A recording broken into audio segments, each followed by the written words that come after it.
Mahing butag sa tanan sa itong mga kaigsuunan nga nasa ilang matag panimalay karon o sa kadako nga opportunity nga sa gihapon in spite sa mga sitwasyon nato karon, ang access sa Ginoo sa atong panimalay is still open, and thank God.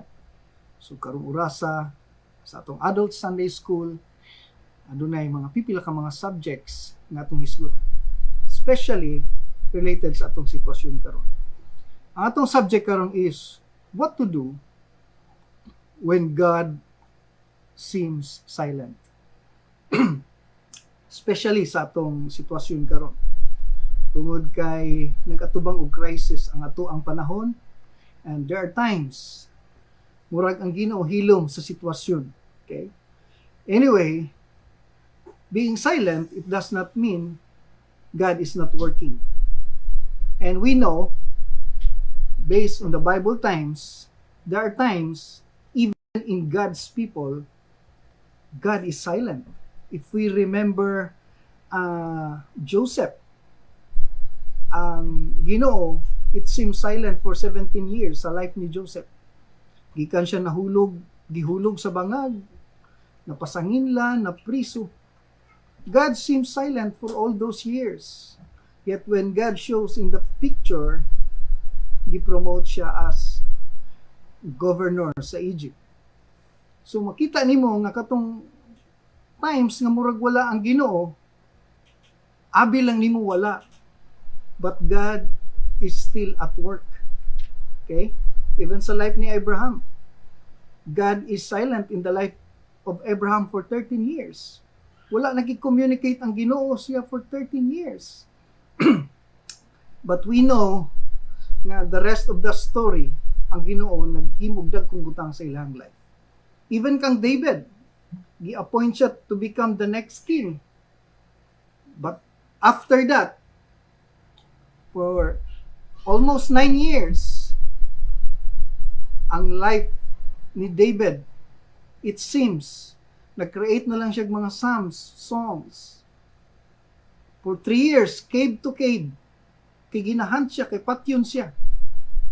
It seems God is not at work, but for the rest of the story, ang Ginoo naghimog dagkong butang. Even sa life ni Job, if you remember Job, 35 chapters sa life ni Job, God is silent. But we know in chapter 42, ang Ginoo nagdouble sa life ni Job. So, atong makita that sometimes God's ways are not our ways. It seems God is not at work. So this time, natay story nga basahon diri sa Matthew chapter 17, verse 16. Okay? Basahon ako ni sa Bisaya og ato ning hatagan ang pipila ka mga butang, especially connected sa atong sitwasyon karon. Ingon diri sa Matthew chapter 17 verse 16, gidala na nako siya ngadto sa imong mga tinun-an apan wala sila makaayo kaniya. 17, si Jesus mitubag pagkawalay pagtuo ug pagkagahi sa inyong mga ulo. Magsige na lang ba akong uban-uban kaninyo? Magsige na lang ba akong pailob ninyo? Dad-a dinhi ang bata. Diri sa story, makita nato, nay usa ka amahan nga desperado siya for how many years nga ang iyang anak gina demon possess. And we know the story, ingon diri sa verse 16, gipaampuan siyang mga disciples, pero wala na set free ang bata. Pag-abot ni Jesus Christ, makita nimo ang tubag ni Jesus Christ.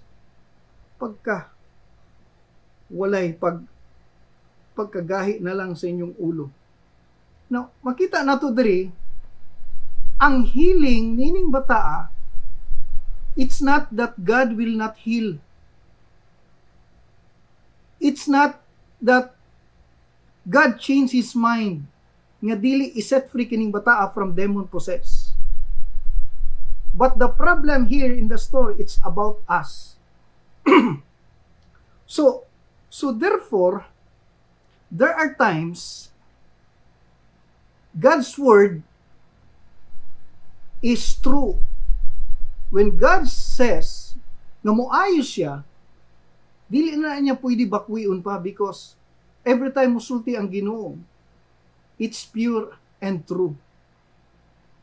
So, ang healing in the story, it's not about God will not heal. So, sometimes ang ato ang healing is based on the testimony of others. It's sometimes it's based on what is our teaching, but we must understand that healing is based on who is our God. Usahay magdepende ta kung ayuho na siya kay daghan gani, giayo ganitong among igsuon nga gi-cancer, giayo ganitong among kaigsuonan nga pag-ampo sa evangelist na ayo din, ako ayuhon po ko sa Ginoo. Usahay ang atong basis sa healing, base sa testimony sa uban. Pero dapat ang basis sa atong healing dili magdepende sa testimony sa uban. Ang atong healing nagdepende kung kinsa ang atong Ginoo. So, dinhi ingon ang amahan, gidala nako sa imong mga tinun-an pero wala siya maayo. Okay? So, this makita nato no nga God seems silent to this father. Murag ang Ginoo wala namuhat ni ining tawhana. But God is at work. So dito maglangan nay upat ka butang atong tan-awon bahin sa unsa man what to do when God seems silent sa ato ang present situation. When God seems silent sa imong finances, when God seems silent sa imong healing, when God seems silent sa ato ang COVID pandemic karon, when God seems silent sa atong marriage, there are areas nga it seems nga God is not at work. Okay? Number 1 is find the roots. Ingon sa Hebrews chapter 12 verse 15, bantayan nato kay basig naay mga bitter roots nga nagatubo sa atong kasing-kasing. When it comes to roots, it means diha gikan ang supply. You have to find the root system. Why? Okay?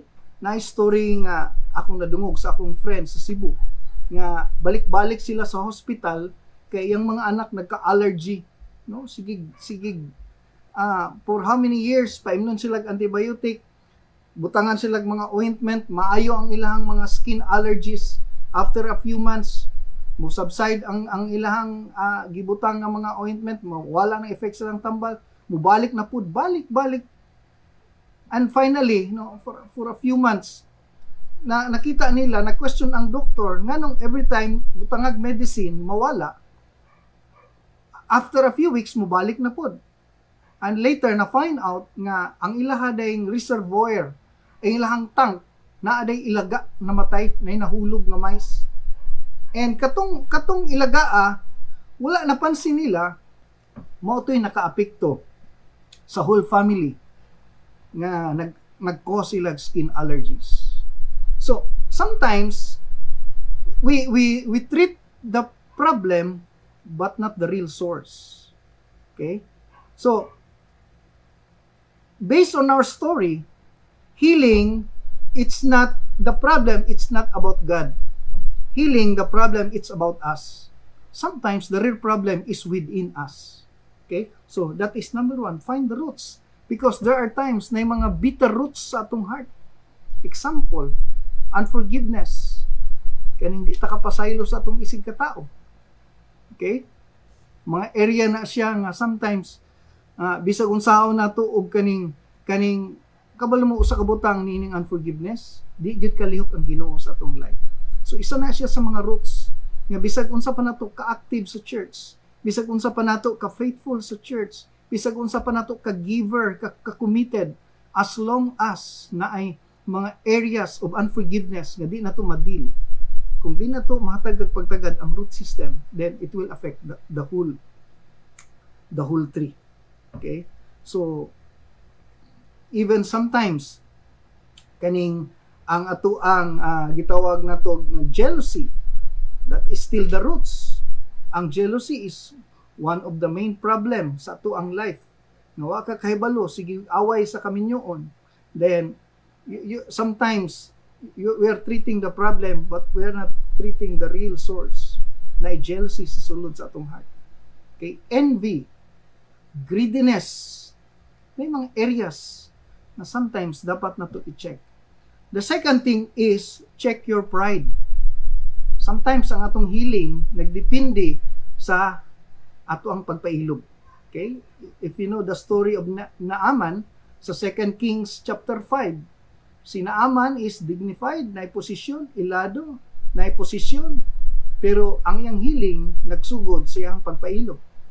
Importante kay ning area sa tuang life na usahay ang atong kaayuhan magsugod sa pagpailog. There are times we need to swallow our pride. Okay? So, nasayod ta. One of the worst sin in the Bible is our pride.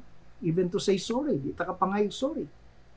So, maning tag ngano man Ginoo, daghan tag mga wise nga ginapangutana sa Ginoo.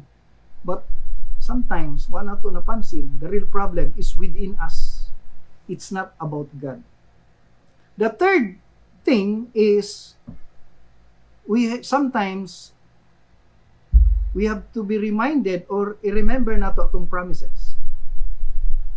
Ecclesiastes chapter 5 verse 4 and 5, the word of God says, when you make a promise, make sure you have to fulfill it. Kaya ang Ginoo dili gusto nga mahimutang ka ng musaad ta nya di nato buhaton. Ibalo ta sa story nga ang Ginoo is a covenant keeper. Okay? Kung ma-observe niyo mo ng magnet, ang magnet is attracted only to metals. Dili siya maka-attract og mga plastic. Ang magnet dili na siya mupulit kung dili metal. Why? Ang magnet mo attract lang siya sa metal. Nganong metal man? Because ang metal has the same elements nga naa sa magnet. So if you are a covenant keeper, then you are attracted to God. Sometimes daghan tag i-bargain diha sa Ginoo. Okay? Sometimes sumingon ta, Lord, kung mahalin ning akong 5 ka hektarya, saad nako sa imo, no? I-bargain nato ko maayo akong anak. Lord, ako yung ihatag akong kinabuhi sa imo. Lord, kung makapasar lang ko sa board exam. Okay? Daghan tag kaning mga areas nga i-bargain to achieve o para makuha nato atong gusto nga atong itaya nga silbi kapalit para lang makuha nato atong gusto. Kumbaga maobliga ang Ginoo hatag. So ang point sa Ginoo is sometimes when we make a promise, do it. It's because God hates sa mga tao nga nagasaad apan wa nila ginatuman. And there's a consequences for it. Okay? So isa na sa mga butang nga sometimes atong i-observe nganong usahay ang Ginoo murag silent sa tuang life. But the real problem is within us. So when we make promises, if you remember si Hannah, no? Si Hannah nagsaad sa Ginoo. Napakaulawan siya kay wa siya anak, di siya kaanak, no? Basahin niyo ang story sa 1 Samuel. Apan sa diyang ning saad si Hannah ingon sa Ginoo, kung tagaan ko nimo anak, ako gyung ihatag sa imo. And we know the story. Wala na siya anak, pero kay saad man nawala gyapon niya anak kay man gikumit gibilin man niya dito kay Samuel sa church. Kay prophet Eli dito sa church. Yang gihatag dito. Yun siya, I am dedicating this child unto the Lord. So yang anak ron nag-serve sa church, wala si anak because he fulfill or she fulfill the promise. Unsa nahitabo? Because of Prophet Samuel, ang history sa Israel was changed because of his son Samuel. No? Dagang nahitabo. Ang ikaupat is i-observe na to ang atong gitawag declaration. Proverbs 18:21. Life and death is in the power of your tongue. I-observe na to ang gagawas atong baba. It means there are times we are the product of our words. Kabalo mo, ang atong baba, yung sa Mark 7:21, tanang ni gawas atong baba, nasa atong heart. I-observe na to because sometimes ang ato ang faith gina-declare na to kung unsay gagawas atong baba. Sometimes ang gagawas atong baba puro negative, puro kapildihan. Kumbaga, it seems nga murag ang Ginoo way mahimo. Murag ang Ginoo way matabang ani, wala lagi. Di nagi ko kapasar. Ingani na gid akong kinabuhi. Pobre na gid mi permanente. Nya mingon dita nga ang Ginoo way gihimo sa akong life. So, sometimes we thought God is silent sa tuang life. No. The problem is within us. According sa atong story, makita nato nga ang healing was not withheld. Ingon tong Father, gidala na ko sa imong disciple, wa na ayo. The problem here is that God will not heal. The problem is within us. Ingon ang Ginoo, pagkawa ba ninyo'y pagtuo? Sometimes, God is silent sa ato ang life, not because God is not at work. God is at work, but the problem is within us.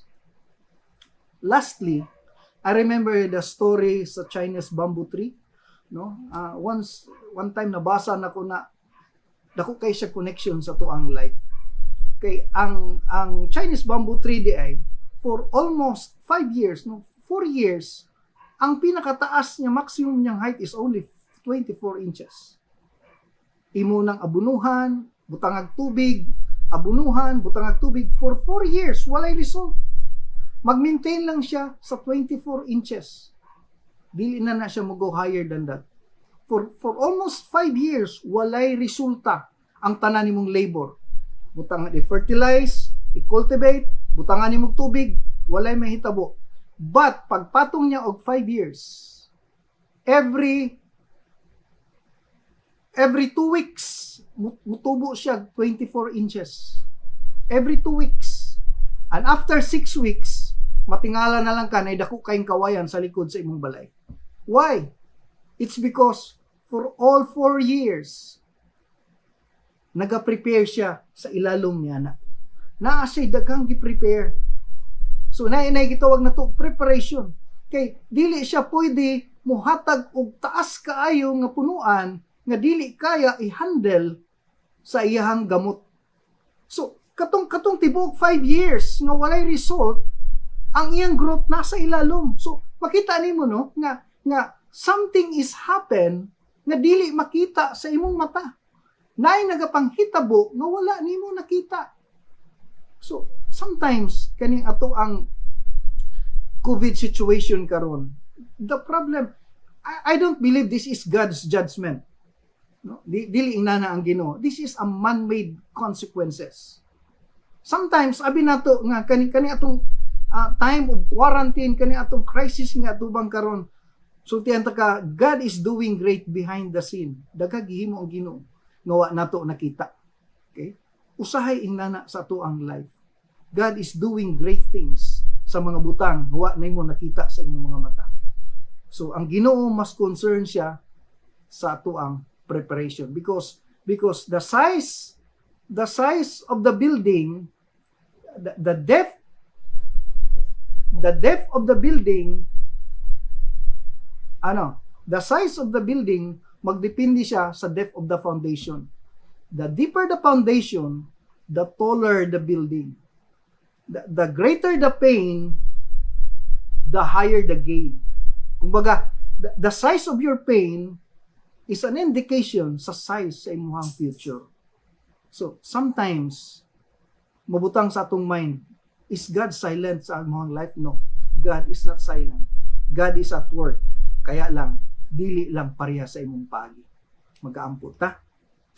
Salamat Ginoo sa imong kapadayagan karon through this simple message. Let it be na kani impact sa matag kinabuhi karon Ginoo. And we believe, Lord, in this time of preparation, you are preparing things ilalong sa among life nga wala namo nakita. And thank you so much, Lord, that you are not silent, but you are at work sa among life.